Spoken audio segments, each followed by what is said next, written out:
উফ বাবা, কদিন ধরে এত রোদ উঠছে আর যা গরম পড়েছে, কিন্তু আমি এই সুযোগের সদ্ব্যবহার করে সকাল সকাল উঠে কিছু কাপড় চোপড় ধুয়ে দিয়েছিলাম। আর এগুলো শুকিয়েও গেছে তাড়াতাড়ি, তো এগুলোই ভাঁজ করে রাখছিলাম। তো টুকটাক কাজগুলো সেরে স্নান করে বাবা আর আমি একসাথেই খেতে বসেছিলাম।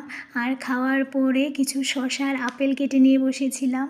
তো এগুলো খাওয়ার পর একটু শুয়েছিলাম, চোখটা প্রায় লেগে এসেছিল। এমন সময় মা ডেকেছে, পাশের বাড়িতে বৈষ্ণব সেবা দিয়েছিল আর আমার জন্য অন্নভোগ নিয়ে এসেছিল। তো জানি না কেন এত খাওয়ার পরেও আমার আবার খিদে পেয়ে যায়, তো আমি একটু ম্যাগি করে খেয়েছি।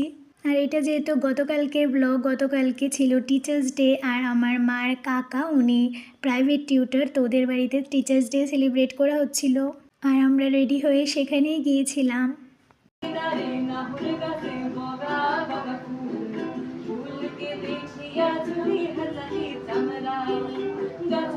তো সব স্টুডেন্টসরা মিলে তারা নিজেদের মতো এনজয় করছিল, নাচ গান করছিল।